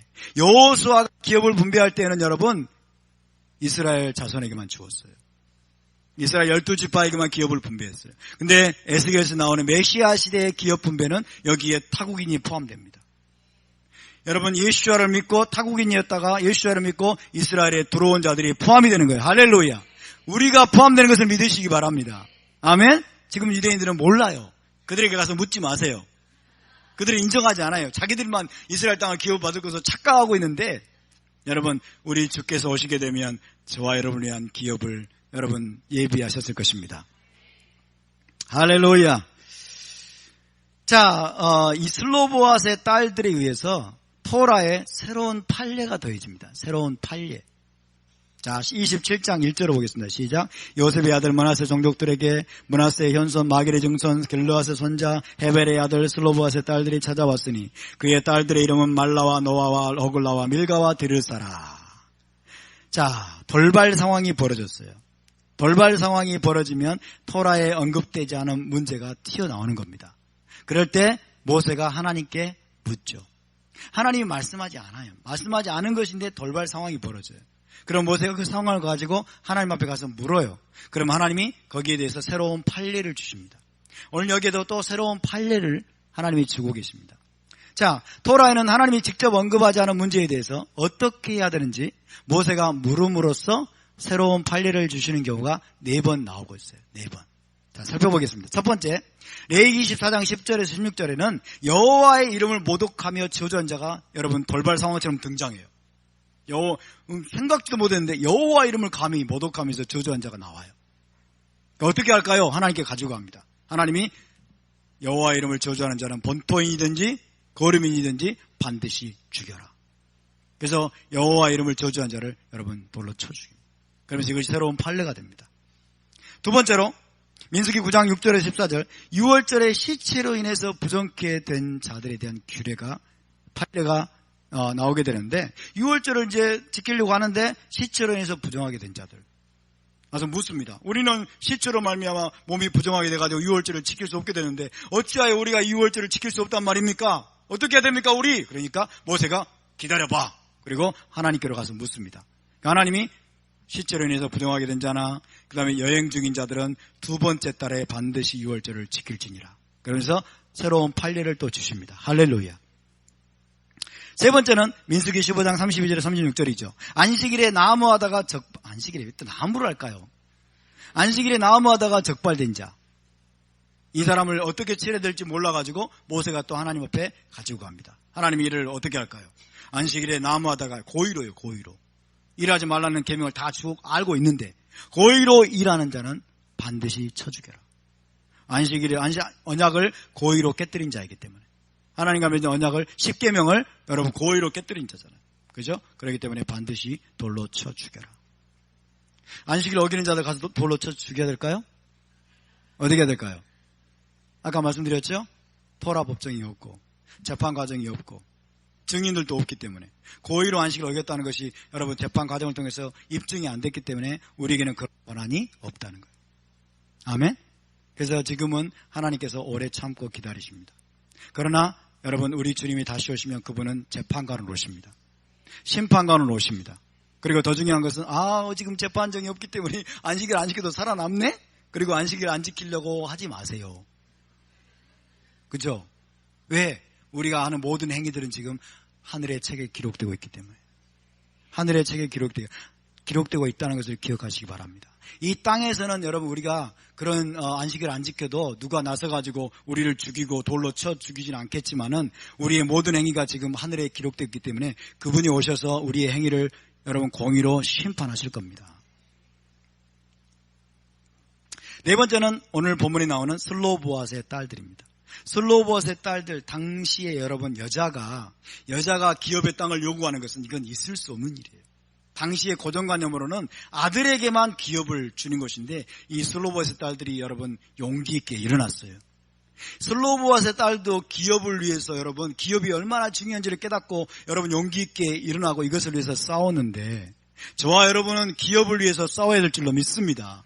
우리는 더욱더 기업을 우리가 사모해야 될 줄로 믿습니다. 할렐루야. 메시아 왕국에서 기업을 얻기에 합당한 자들로 우리가 일어날 수 있기를 바랍니다. 슬로보앗의 딸들에 대한 내용은 생략을 하고 넘어가겠습니다. 근데 어디가 어딘지를 모르니까 생략할 수가 없네요. 이거. 슬라이드. 자, 그것도 아니네요.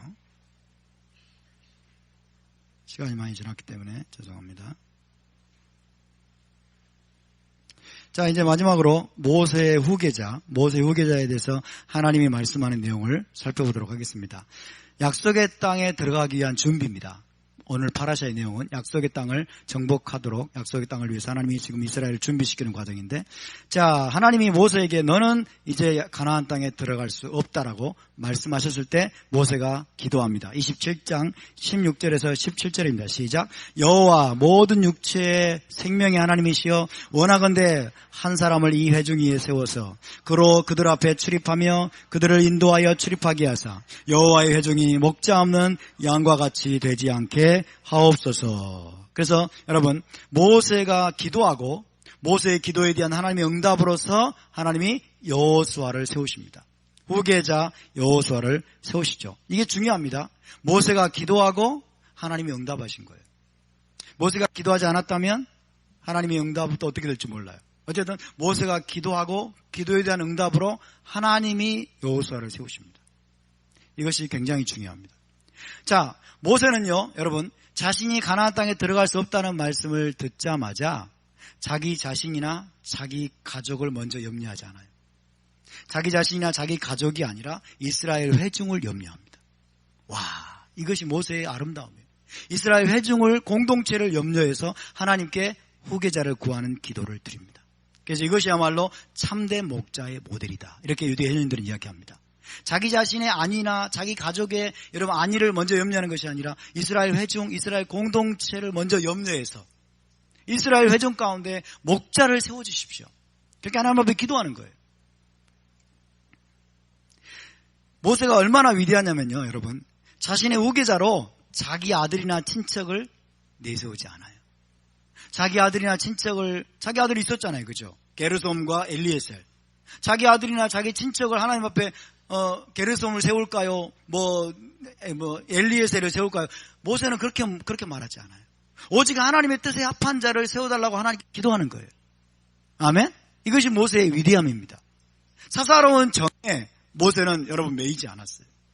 사사로운 정이에요. 오늘날 수많은 목회자들이, 특별히 대형교회 목회자들이, 여러분, 조금 교회가 먹고 살만하고, 교회가 막 세력이 있고, 막 교회가 아주 편안해지고, 이러니까, 자기 자식을, 여러분, 자기 후계자를 세우기 위해서 온갖 술수를 쓰잖아요. 온갖 술수를. 근데 모세의 기도를 보십시오. 여호와, 모든 육체의 생명의 하나님이시여. 원하건대 한 사람을 이 회중 위에 세워서, 그로 그들 앞에 출입하며, 그들을 인도하여 출입하게 하사 여호와의 회중이 목자 없는 양과 같이 되지 않게 하옵소서. 하나님의 뜻을 기도해내는 거예요. 모세는 하나님의 마음을 알았던 자예요.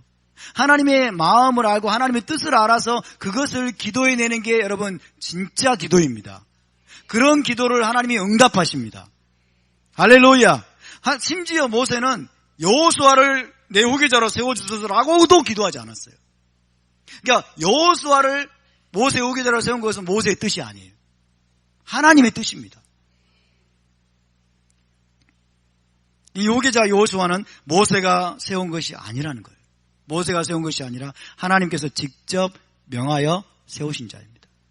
여러분, 모든 교회는 리더십의 계승을 위해서 하나님께 기도하고 하나님이 세우신 자를 후계자로 세워야 될 줄로 믿습니다. 할렐루야. 정말 아름답지 않습니까? 너무 멋지지 않습니까? 자, 이 예호슈아는 이스라엘을 약속의 땅으로 메시아 왕국으로 데리고 들어가실 재림 메시아 예슈아를 우리에게 보여주는 인물이죠. 그 예호슈아를 여러분 축약을 하면 히브리어로 예슈아가 돼요. 예호슈아의 축약형이 예슈아예요. 그래서 하나님이 모세의 기도를 듣고 누구를 여러분 가나안 땅에 들어갈 지도자로 세웠냐면 예슈아를 세운 거예요. 아멘? 가나안 땅으로 이스라엘을 끌고 들어갈 지도자가 예슈아다는 거예요. 할렐루야. 저와 여러분을 메시아 왕국으로 끌고 들어가실 분이 예슈아임을 기억하시기 바랍니다. 예호슈아, 우리의 예호슈아, 우리의 예슈아께서 우리를 가나안 땅으로 데리고 들어가실 것입니다. 그리고 예호슈아가 이스라엘에게 기업을 분배했던 것처럼 우리 주 예슈아께서 또한 우리에게 기업을 분배해서 주실 것입니다. 그래서 리더십의 계승은 여러분 공동체의 부르심을 성취하는 데 결정적으로 중요합니다. 모세의 후계자는 두 가지 자격 요건이 있어야 됩니다. 모세가 말하기를 그들 앞에 출입할 자, 이스라엘 회중 앞에 출입할 자, 나가고 들어올 자를 말해요. 이것은 다른 말로 전쟁의 지휘관을 말합니다. 이것이 히브리 관용 표현이에요. 그들 앞에 출입할 자여야 돼요. 그들 앞에 출입하는 거예요. 여러분, 이스라엘의 지휘관들은 어때요? 여러분, 이 성경 말씀에 근거한 이스라엘 지휘관들은 여러분 쫄병들 앞에 앞장서는 자예요. 그래서 오늘 IDF는 뭐라고 그래요? 나를 따르라 그러는 거예요. 나를 따르라. 다른 나라의 지휘관들은 돌격 앞으로 그러죠. 다른 나라의 지휘관들은 돌격 앞으로, 진격 앞으로 그러고 자기는 뒤에 있어요. 근데 이스라엘의 IDF의 지휘관들은 여러분 아하라이 이럽니다. 아하라이 나를 따르라 말해요. 나를 따르라. 여기에서 나온 거예요. 그들 앞에 출입할 자. 그래서 여러분 가자하고 전쟁이 벌어지잖아요. 그러면 IDF 군인들이 종종 꽤 죽습니다. 희생을 당하는데 그들의 대부분이 지휘관들이에요. 대부분들이 지금 정말 여러분 이스라엘은 위대합니다. 너무 이스라엘이 아름답지 않습니까? 그들 앞에 출입할 자, 전쟁의 지휘관. 자, 이스라엘 모세 후계자가 될 자는 전쟁의 지휘관이어야 된다고 이야기하고 있죠. 여호수아는 홍해를 건너자마자 아말렉과의 전쟁에서 군대를 거느리고 나가서 아말렉을 무찌르고 승리를 거둔 적이 있습니다. 그때 이후로 여호수아는 40년간 전쟁의 지휘관으로 훈련받았어요. 우리 주님은 다시 오실 때 여러분 이스라엘 군대의 총사령관으로 오실 것입니다. 아멘. 계시록 19장에 나와 있죠. 백마를 타고 오십니다. 그분은. 백마를 타고 오시고 그 다음에 입에서 뭐예요? 날선 검이 나가죠. 좌우에 날선 검이 나가시고 그래서 백마를 탄 군대의 총사령관으로 오셔서 대적들을 무찌르실 것입니다. 그것을 보여주는 그림이죠. 두 번째 자격은요. 모세 후계자 두 번째 자격은 그들을 인도하여 출입할 자예요. 그들을 인도한다라는 것은 이스라엘의 목자가 될 자를 말합니다. 이스라엘의 목자. 그래서 이 목자라고 하는 것은 이스라엘을 가르치고 인도하고 양육하며 보호하는 자입니다. 보호하는 자. 40년간 모세는 이스라엘의 목자였죠. 이스라엘의 목자 모세 곁에서 이 여호수아는 지도자 훈련을 받았습니다. 그래서 백성들을 가르치고 인도하고 양육하고 보호할 수 있는 그런 지도자의 준비가 되어 있었던 것입니다. 이스라엘의 지도자는요, 대부분 전쟁의 지휘관인 동시에 목자였습니다. 이스라엘의 지도자는 대부분 전쟁의 지휘관인 동시에 목자였다. 예를 들면 모세 자신도 어떤 면에서는 전쟁의 지휘관이었어요. 그죠? 홍해에서 애굽 군대와 여러분 맞부닥치게 됐잖아요. 그죠? 초자연적으로 승리하긴 했지만은 모세도 이때 지휘관이었습니다. 전쟁의 지휘관. 그리고 모세는 광야에서 40년간 양을 쳤죠? 목자였습니다. 여호수아 마찬가지고 여호수아. 그다음에 다윗도 목자였으면서 또 전쟁에 능한 전쟁의 용사였죠. 이스라엘의 지도자는 대부분 그렇습니다. 이스라엘의 왕이신 우리 주 예수와께서도 나는 선한 목자라. 선한 목자이신 동시에 그분은 전쟁의 지휘관이십니다. 할렐루야. 그분은 전쟁의 지휘관으로 다시 오실 것입니다. 이스라엘의 모든 대적을 물리치실 것입니다.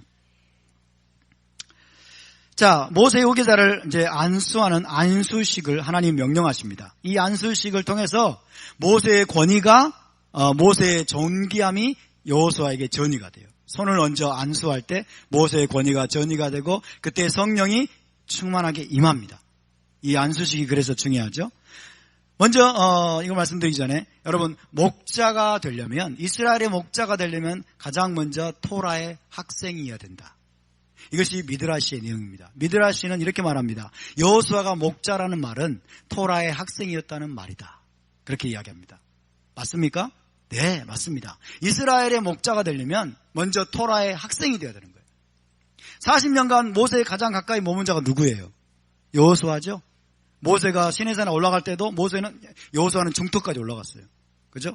40년간 모세에 가장 가까이에서 토라를 들었던 자, 그리고 토라에 대해 순종하는 법을 배웠던 토라의 학생이자 혹은 다른 말로 제자죠, 제자. 토라를 잘 알고 토라의 학생이어서 토라를 준행하는 삶을 살지 않으면 이스라엘의 목자가 될 수 있을까요, 없을까요? 이스라엘 목자가 될 수 없습니다. 그래서 이스라엘 목자는 무엇보다도 토라의 학생해야 된다는 것을 기억하시기 바랍니다. 할렐루야. 자, 안수에서 여러분 세우라고 말씀합니다. 이 안수식은 정체성을 전이하는 겁니다. 정체성을 이동시키는 거죠. 모세 자신의 권위, 존귀함을 여호수아에게 전이시키는 의식입니다. 그래서 그렇게 함으로써 모세의 자리를 물려받은 지도자가 바로 여호수아임을 보여주는 거죠. 그럴 때 온 백성은 이 여호수아를 모세와 같은 지도자로 따르게 될 것입니다. 안수할 때 어떤 일이 벌어지냐면 모세에게 있었던 성령이 그대로 여호수아에게 전이가 됩니다. 모세에게 임했던 성령은 지혜의 영이다. 혹은 리더십의 영이라고 할 수 있겠어요. 리더십의 기름부, 지혜의 기름부, 지혜의 영, 리더십의 영이 모세가 여호수아에게 안수할 때 그대로 여호수아에게 전이가 됩니다. 그런데 모세에게 있었던 성령은 조금도 감소되지 않았다. 이게 미드라시가 그렇게 설명하고 있어요. 그죠? 모세에게 성령이 임했었는데 그게 감소됐을까요? 그건 아니죠. 이것은 마치 촛불의 원리와 같다. 한 초에 있는 불을 다른 옆에 있는 초에게 붙여주면 이 촛불은 감소될까요? 감소 안 될까요? 감소 안 되는 것처럼 마찬가지로 모세에게 임했던 성령의 기름 부음이 하나님의 영이 여호수아에게 안수했다고 해서 감소된 것은 아니라는 거예요. 이해되시죠? 어쨌든 모세가 안수할 때 그렇게 여러분 모세에게 있었던 지혜의 영이, 리더십의 영이 여호수아에게 전이가 되고, 또 이 하나님이 여호수아를 선택했다고 하는 확증으로서 제사장 엘르아살이 우림의 판결로 여호와께 묻습니다. 온 백성이 지켜보는 앞에서. 그러면 여호수아가 후계자임을 온 회중으로 알게 하시는 거죠. 그래서 산에 올라가가지고 여러분 밀실에서 하나님이 여호수아를 세워라. 모세가 내려와가지고 하나님이 여호수아를 세웠다. 이렇게만 말하는 게 아니고 온 회중을 다 모아요. 다 모아놓고 엘르아살이 우림과 둠밈의 판결로서 여호수아가 지도하는 것을 그 현장에서 알게 하는 거예요. 그래서 하나님이 여호수아를 선택했구나. 그래서 온 회중이 알게 하면 어떻게 돼요? 온 회중이 여호수아에게 순종하고 복종하게 되는 겁니다. 할렐루야. 그래서 하나님이 지금 여러분 이 여호수아를 지금 모세의 후계자로 세우는데, 사실은 이 여호수아가 어떤 존재예요? 제2의 모세예요. 모세의 영적 아들입니다. 모세의 카피본이에요. 아멘. 모세는 이제 죽지만은 여러분 사실은 여호수아를 통해서 모세가 살아있는 것과 똑같아요.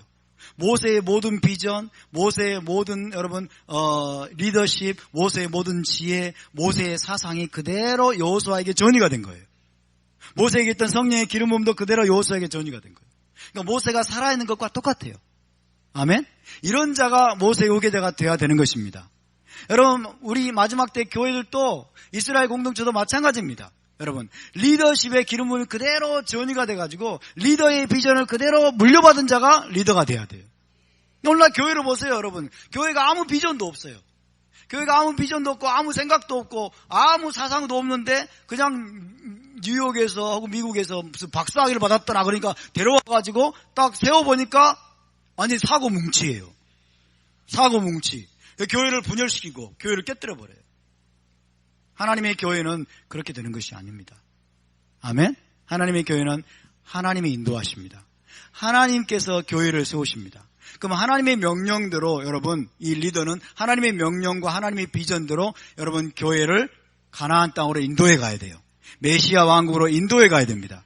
그리고 그 뒤를 이을 자도 동일한 비전을 가지고 여러분 하나님의 교회를, 이스라엘 공동체를 메시아 왕국으로 데리고 가야 될 줄로 믿습니다. 우리 제자 공동체교회와 마지막 때의 토라 공동체들이 이런 공동체로 일어날 수 있도록 여러분 기도해 주시기 바랍니다.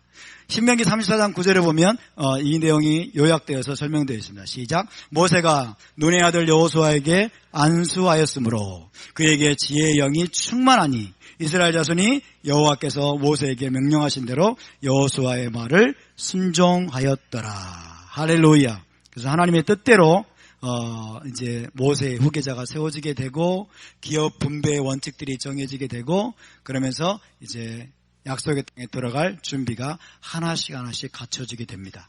오늘 여기까지 하고 다음 주에도 역시 계속해서 이제 약속의 땅에 들어갈 준비를 하나님께서 어떻게 갖춰 나가신지를 우리가 보게 되면서 저와 여러분의 메시아 왕국에 들어갈 준비가 우리 안에서 이루어질 수 있기를 바랍니다. 메시아 왕국 그 기업을 사모하는 마음이 우리 안에서 슬로보아스의 딸들처럼 여러분 새롭게 불릴 듯이 일어나는 그런 시즌이 될 수 있기를 주님의 이름으로 축복합니다.